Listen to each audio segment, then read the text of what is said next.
আমার পথ আদর্শ কোরআন, শিফার নূর কোরআন কোরআন। আলহামদুলিল্লাহি রাব্বিল আলামিন ওয়াসসালাতু ওয়াসসালামু আলা সাইয়্যিদিল মুরসালিন, আম্মা বা'দ। ফাআউযু বিল্লাহি মিনাশ শাইতানির রাজীম। বিসমিল্লাহির রহমানির রহিম।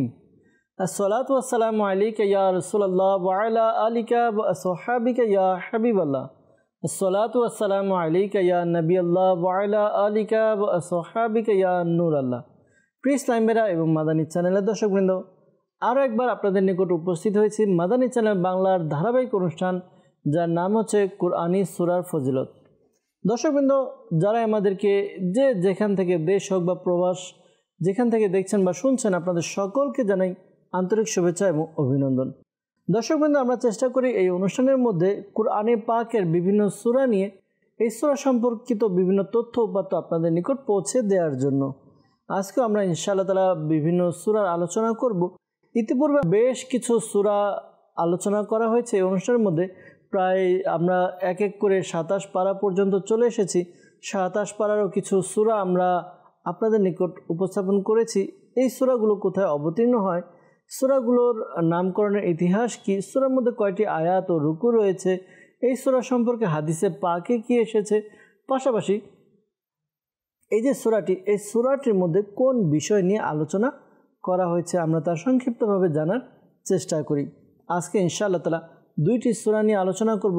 দুইটি সূরা কি কি হবে তা আমরা শুনব। দর্শকবৃন্দ, আসুন আমরা অনুষ্ঠানের শুরুর দিকে আমাদের প্রিয় নবী সাল্লাল্লাহু আলাইহি ওয়াসাল্লামের উপর দুরূদে পাক পাঠ করা ফজিলত সম্বলিত একটি হাদিসে মুবারাকা শ্রবণ করি।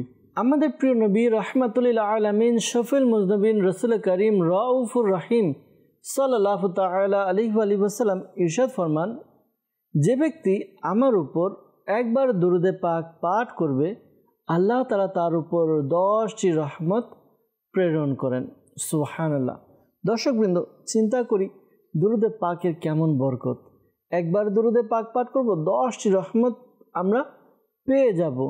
আরেকটি বর্ণনায় রয়েছে, যে ব্যক্তি আল্লাহ নবী সাল্লাল্লাহু আলাইহি ওয়াসাল্লামের উপর একবার দুরূদে পাক পাঠ করবে, তার আমলনামায় 10টি নেকি লিখে দেওয়া হবে, তার আমলনামা থেকে 10টি গুনাহ মুছে দেওয়া হবে। শুধু তাই নয়, তার 10টি পদমর্যাদা বৃদ্ধি করে দেওয়া হবে। বাস্তবিকই দর্শকবৃন্দ, আমরা যদি একটু লক্ষ্য করি, দুরূদে পাকের অসংখ্য বেশুমার বরকত রয়েছে, ফজিলত রয়েছে। এখন আমাদের কি উচিত? আমাদের উচিত আমরা যেন এই ফজিলতকে কাজে লাগাই। এই যে এত নেকি বরকত, এগুলো যেন আমরা লুফে নিই।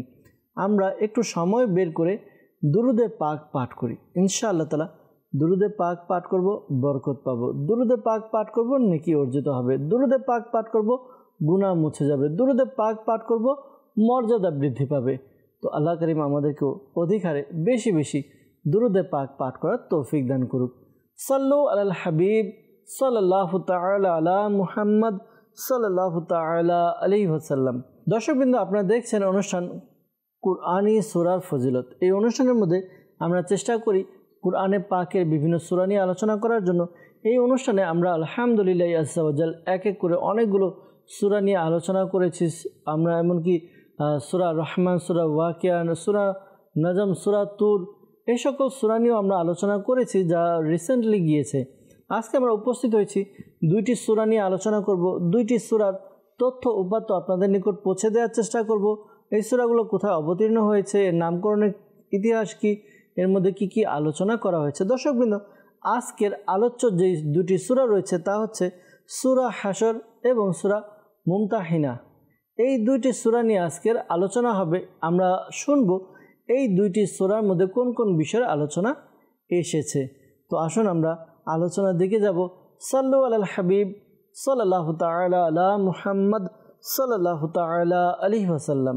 দর্শকবৃন্দ, শুরুতে আমরা আলোচনা করব কুরআনে পাকের একটি সূরা, যেই সূরাটি খুবই প্রসিদ্ধ, যেই সূরা আমাদের হয়তোবা মুখে মুখে রয়েছে। এমনকি দেখা যায় প্রতিদিন ফজরের নামাজের মধ্যে এই সূরার তেলাওয়াত হয়ে থাকে। নামাজ শেষে কি করা হয়, ইমাম সাহেব যিনি হন তিনি কি করেন, কুরআনে পাকের এই সূরা তেলাওয়াত করেন। কুরআনে পাকের অন্যতম একটি সূরা, যার নাম হচ্ছে সূরা হাশর। খুবই পরিচিত একটি সূরা, বিশেষ করে যখন অনেক মসজিদে ফজরের নামাজের পর এই 3টি আয়াত মুসল্লিদেরকে নিয়ে তিলাওয়াত করা হয়। পাশাপাশি আসরের নামাজের পর অনেকে আছেন যারা এই সূরা তিলাওয়াত করেন ইমাম সাহেবগণ। আজকে আলহামদুলিল্লাহ আমরা সূরা হাশর সম্পর্কে আলোচনা শ্রবণ করব।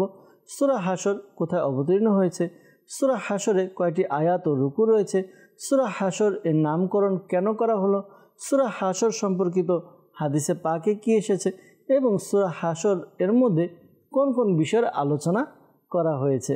তো দর্শকবৃন্দ, আমরা যদি দেখি অবতীর্ণের দিক দিয়ে সূরাকে 2 ভাগে বিভক্ত করা হয়েছে। একটি হচ্ছে মাক্কি সূরা, আরেকটি হচ্ছে মাদানী সূরা।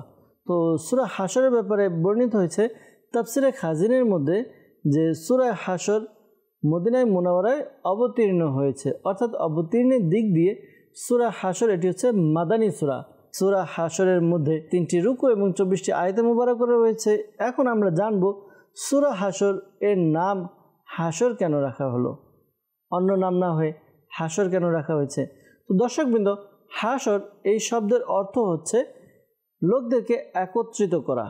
আর এই সূরার 2য় আয়াতে বনু নাজির এর যারা ইহুদি ছিল তাদের সবাইকে প্রথমে একত্র করা হয়েছে এবং একত্র করে তাদেরকে মদিনা থেকে বিতাড়িত করা হয়েছে, তাদেরকে মদিনা থেকে বের করে দেওয়া হয়েছে। তো এই যে বের করে দেওয়া হয়েছে এই ঘটনা এর আলোচনা এসেছে এই সূরার মধ্যে। যেহেতু এই সূরার মধ্যে বনু নাজির যারা রয়েছে, ইহুদি যারা ছিল, তাদের আলোচনা এসেছে এই সূরার মধ্যে, তাদেরকে প্রথমে একত্রিত করা হয়েছে। এর সাথে সম্পর্ক রেখে এই সূরার নামকরণ করা হয়েছে সূরা হাশর, অর্থাৎ লোকদেরকে একত্রকারী। তো এই যে সূরার নামকরণের আমরা একটা ইতিহাস জানলাম, এ তো লম্বা এক ইতিহাস। বনু নাজির কে ছিল, তারা কি করেছিল, তো ইনশাআল্লাহ তাআলা সামনে কিছু সংক্ষিপ্তভাবে আলোচনা শুনবো যে সূরা হাশরের মধ্যে কোন কোন বিষয় আলোচনা এসেছে। দর্শকবৃন্দ, এমনি তো সূরা হাশরের অনেক ফজিলত ও বরকত রয়েছে। একটি হাদিসে মুবারাকা শ্রবণ করব যা তিরমিজি শরীফে বর্ণিত হয়েছে। হযরত সাইয়েদনা মাকাল বিন ইয়াসার রাদিয়াল্লাহু তাআলা থেকে বর্ণিত, রাসূল আকরাম নূরে মুজাসসাম শাহে বনি আদম রাসূল মুহতাশাম সাল্লাল্লাহু তাআলা আলাইহি ওয়াসাল্লাম ইরশাদ করেন, যে ব্যক্তি সকালবেলা 3 বার আউযু বিল্লাহিস সামিউল আলিম মিনাশ শাইতানির রাজিম এবং সূরা হাশরের শেষ 3 আয়াতের তিলাওয়াত করবে, তবে আল্লাহ তাআলা 70,000 ফেরেশতা নির্দিষ্ট করে দিবেন, তার জন্য নির্ধারিত করে দিবেন যে তারা সন্ধ্যা পর্যন্ত ওই ব্যক্তি যিনি আউযু বিল্লাহিস সামিউল আলিম মিনাশ শাইতানির রাজিম এবং সূরা হাশরের 3 আয়াত তেলাওয়াত করেছে, ওই ব্যক্তির জন্য সন্ধ্যা পর্যন্ত মাগফিরাতের দোয়া করতে থাকে। যদি ওই দিন সে ইন্তেকাল করে তবে তার এই ইন্তেকালটা শহীদি মৃত্যু হিসাবে লিখে দেওয়া হয়। সুবহানাল্লাহ।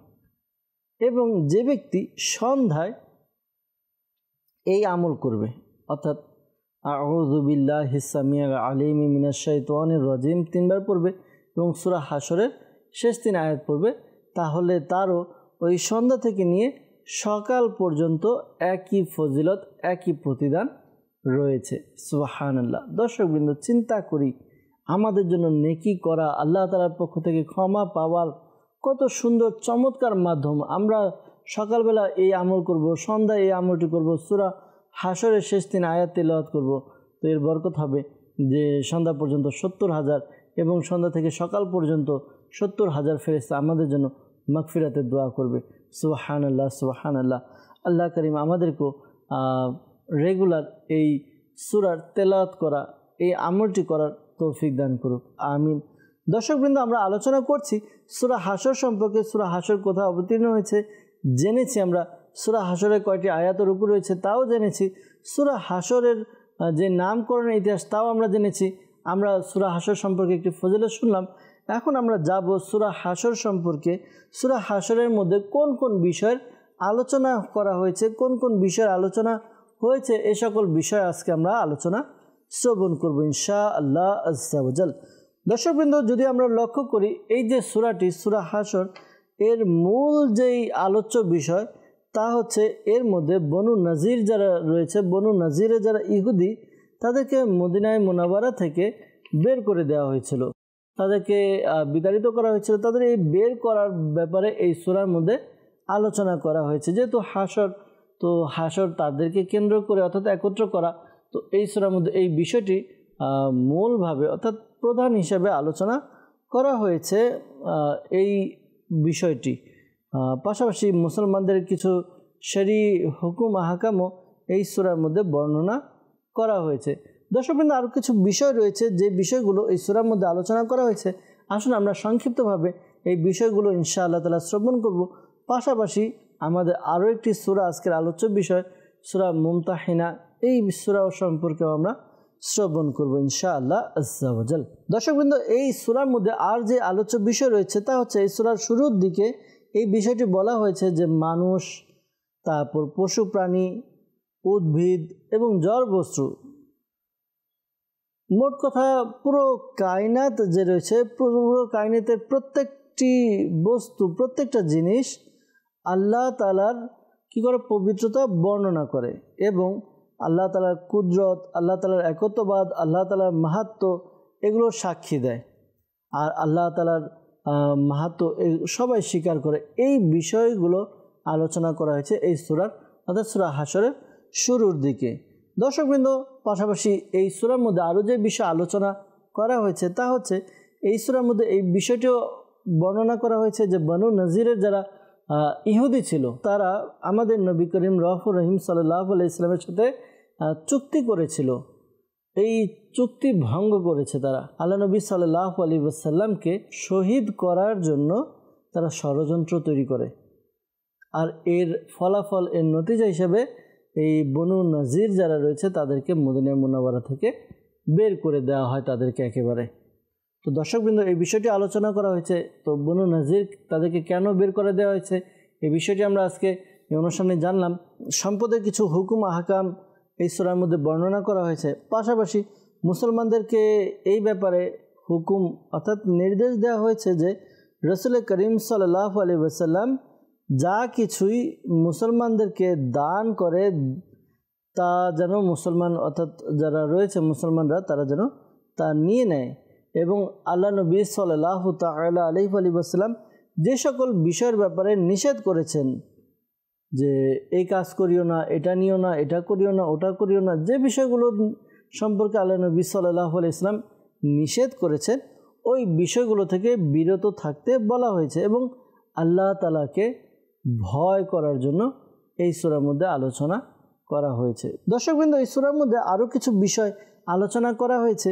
এর মধ্যে আল্লাহ তাআলা যারা মুহাজিরিন রয়েছে এবং যারা আনসার রয়েছে তাদের পরে যে সকল মুসলমানরা আসবে তাদের শান মর্যাদা বর্ণনা করেছেন এবং বলেছেন যে ব্যক্তি নিজের নফসের লোভ থেকে বেঁচে গেল তাহলে তারা কি হলো, সফল কাম হলো। আর যারা নফস এর ধোঁকার মধ্যে পড়ে যাবে তারাই কামিয়াবি থেকে দূরে চলে যাবে, বরবাদ হয়ে যাবে। তো দর্শকবৃন্দ, এই সূরার মধ্যে এই বিষয়টি আলোচনা করা হয়েছে যে যারা মুনাফিকিন রয়েছে, মুনাফিকদের যেই অন্তরের যেই নোংরামি রয়েছে, অন্তরের যেই কুখেয়াল রয়েছে, এই কুখেয়ালের ব্যাপারে আলোচনা করা হয়েছে এই সূরার মধ্যে এবং এই বিষয়টি বর্ণনা করা হয়েছে যে তারা কিভাবে ইহুদিদের সাহায্য সহযোগিতা করত। মুনাফিক যারা ছিল, যারা অন্তরে রাখতো মুসলমানদের প্রতি বিদ্বেষ আর মুখে বলতো তারা মুসলমান, তারা ইহুদিদেরকে কীভাবে সাহায্য সহযোগিতা করতো এই বিষয়টি কোরআনে পাকের এই সূরার মধ্যে বর্ণনা করা হয়েছে। মুনাফিক এবং যারা ইহুদি তাদের যে খুফিয়া অর্থাৎ গোপন ওয়াদা তারা করেছিল সেই বিষয়ের আলোচনা করা হয়েছে এই সূরার মধ্যে। তারা কি করত, নবী করিম সাল্লাল্লাহু আলাইহি ওয়াসাল্লামকে হত্যা করার জন্য ষড়যন্ত্র করলো। তারা মুসলমানদের সাথে চলতো ফিরতো আর বলতো যে তারা মুসলমান, কিন্তু পিঠ পৃষ্ঠে গিয়ে তারা কি করত, ইহুদিদেরকে সহযোগিতা করত, তাদের সাথে গোপন কি করেছে, চুক্তি করেছে, ওয়াদা করেছে। তো এই ওয়াদাগুলো কি করেছে আল্লাহ তাআলা প্রকাশ করে দিয়েছেন এই সূরার মধ্যে বর্ণনা করে দিয়েছেন। এই যে মুনাফিক যারা রয়েছে এই মুনাফিকদেরকে কি করেছে, শয়তানের সাথে সাদৃশ্য করা হয়েছে যে তারা শয়তানের মতোই। এই বিষয়গুলো কি করা হয়েছে এই সূরার মধ্যে বর্ণনা করা হয়েছে। দর্শকবৃন্দ, এই সূরার মধ্যে আরও কিছু বিষয় বর্ণনা করা হয়েছে, যেমন এই সূরার শেষের দিকে কোরআনে পাকের শান-মান মর্যাদা বর্ণনা করা হয়েছে যে আল্লাহ তাআলা এটাকে মহান কিতাব হিসেবে নাজিল করেছেন। দর্শকবৃন্দ, সূরা হাশরের মধ্যে কোন কোন বিষয়গুলো আলোচনা করা হয়েছে তা আমরা জেনে নিলাম। আল্লাহ তাআলা আমাদেরকে এগুলো মনে রেখে এর উপর আমল করার তৌফিক দান করুক। দর্শকবৃন্দ, আমরা যাব আরেকটি সূরা সম্পর্কে আলোচনা করব। যেহেতু আমরা এই অনুষ্ঠানের মধ্যে দুইটি সূরা নিয়ে আলোচনা করব, একটি সূরা হাশর যা আমরা আলোচনা করেছি, আরেকটি সূরা হচ্ছে সূরা মুমতাহিনা। এই সম্পর্কে আসুন আমরা কিছু তথ্যপাত্র শ্রবণ করি। সাল্লু আলাল হাবিব সাল্লাল্লাহু তাআলা আলা মুহাম্মদ সাল্লাল্লাহু তাআলা আলাইহি ওয়াসাল্লাম। কোরআনে পাকের আরও একটি সূরা যার নাম হচ্ছে মুমতাহিনা। এই সূরা সম্পর্কে আমরা আলোচনা করব। এই সূরাটি কোথাও অবতীর্ণ হয়েছে, সূরা মুমতাহিনার মধ্যে কয়টি আয়াত রুকু রয়েছে, সূরা মুমতাহিনা নাম রাখার উদ্দেশ্য কী, সূরা মুমতাহিনা এর আলোচ্য বিষয় কী, এই সম্পর্কে আমরা আসুন শ্রবণ করি। সর্বপ্রথম যদি আমরা যাই যে অবতীর্ণের দিক দিয়ে এই সূরাকে কি বলা হয়, তো তাফসিরে খাজিনের মধ্যে এসেছে অবতীর্ণের দিক দিয়ে সূরা মুমতাহিনা এটি হচ্ছে মাদানী সূরা। এই সূরার মধ্যে 13টি আয়াত রয়েছে এবং 2টি রুকু রয়েছে। এখন প্রশ্ন হচ্ছে যে সূরা মুমতাহিনা এর নামকরণ কেন রাখা হলো, অন্য নাম না হয়ে সূরা মুমতাহিনা কিভাবে নাম রাখা হলো, আসুন আমরা শ্রবণ করি। এক বর্ণনা অনুসারে এই সূরার নাম হচ্ছে মুমতাহিনা। মুমতাহিনা এর অর্থ হচ্ছে মহিলাদের কাছ থেকে পরীক্ষা গ্রহণকারী সূরা। আরেকটি বর্ণনা রয়েছে মুমতাহিনা এর অর্থ হচ্ছে এমন মহিলাদের আলোচনা যাদের পরীক্ষা নেওয়া হয়েছে। এই দুইটি অর্থ উলামায়ে কিরাম বর্ণনা করেছেন, মুফাসসিরিনে কিরাম তারা বর্ণনা করেছেন। আর এই সূরার আয়াত নাম্বার 10-এর মধ্যে একটি শব্দ রয়েছে ফামতাহিনু হুন্না।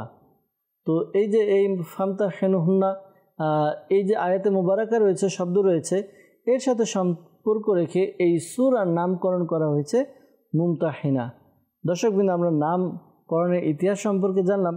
দর্শকবৃন্দ, এই সূরার যে আলোচ্য বিষয় রয়েছে, যে সকল বিষয় নিয়ে আলোচনা করা হয়েছে তা আমরা শুনব। এই সূরার মধ্যে মূল যে আলোচ্য বিষয়, থিম যার নিয়েছেন, মূল আলোচ্য বিষয় তা হচ্ছে এই সূরার মধ্যে মুশরিক যারা রয়েছে, যারা অমুসলিম রয়েছে মুশরিক, তাদের ব্যাপারে হুকুম আহকাম বর্ণনা করা হয়েছে যে তারা মুসলমানদের সাথে যেই ওয়াদা করেছিল, চুক্তিবদ্ধ হয়েছিল এবং যারা মুসলমানদের সাথে জিহাদ না করার ব্যাপারে কি করেছে, চুক্তিবদ্ধ হয়েছে, এর আলোচনা এসেছে। পাশাপাশি এই সূরার মধ্যে মক্কায়ে মুকাররমা থেকে হিজরত করে মদিনায়ে মুনাওয়ারার দিকে যে সকল মহিলা মুমিনা যারা রয়েছে তাদের ইমানের পরীক্ষা নেওয়ার হুকুম দেওয়া হয়েছে। তো এই বিষয়টা এই সূরার মধ্যে আলোচনা করা হয়েছে। এছাড়া আরও কিছু বিষয় এই সূরার মধ্যে আলোচনা করা হয়েছে। যেমন এই সূরার শুরুর দিকে মুসলমানদেরকে কাফিরদের সাথে বন্ধুত্ব করা এবং তাদের সাথে ভালোবাসা পোষণ করা থেকে বিরত থাকতে বলা হয়েছে, নিষেধ করা হয়েছে। এই সূরার মধ্যে এই বিষয়টি আলোচনা করা হয়েছে যে কাফিররা যখন মুসলমানদের সাথে সাক্ষাৎ করে তো তারা এই উদ্দেশ্যে থাকে যে কখনো না কখনো সুযোগ পেলে তারা মুসলমানদের কি করবে, ক্ষতি করবে, আর ক্ষতির মধ্যে কোনো কমতি রাখবে না। তারা এই সুযোগ সন্ধানে থাকে। আর পাশাপাশি এটিও বলা হয়েছে যে কিয়ামতের দিন কাফিরদের যে সন্তান রয়েছে এবং কাফিরদের যারা আত্মীয় স্বজন রয়েছে তারা আমাদের কোনো উপকার দিবে না। ঈমান এবং নেক আমল এগুলোই কিয়ামতের দিন কাজে আসবে। তো যেই বিষয়গুলো কাজে আসবে সেগুলো আমাদেরকে গ্রহণ করা উচিত। দর্শকবৃন্দ, পাশাপাশি এই সূরার মধ্যে এই বিষয়টি আলোচনা করা হয়েছে যে উদাহরণস্বরূপ হযরত ইব্রাহিম আলাইহিস সালাম এবং তার যে হাওয়ারি রয়েছিল তাদের জীবনী বর্ণনা করা হয়েছে। বর্ণনা করে তাদের ব্যাপারে যেই সকল বিষয় রয়েছে ওই বিষয়গুলো কি করা হয়েছে, আমাদেরকে শিক্ষার জন্য বলা হয়েছে, আমাদের শিক্ষার জন্য প্রকাশ করা হয়েছে যে ইব্রাহিম আলাইহিস সালামের কওম তারা কেমন ছিল। তো এজন্য তাদের থেকে যেন আমরা শিক্ষা নিয়ে নিজেদের যে চলার পথ এগুলো যেন আমরা ঠিক করি, এই বিষয়টি এই সূরার মধ্যে অবতীর্ণ হয়েছে। পাশাপাশি ইহুদি এবং মুশরিক যারা রয়েছে তাদের সাথে সম্পর্ক তৈরি করার ব্যাপারে কিছু উসুল, কানুন বা আইন, ল বানানো হয়েছে।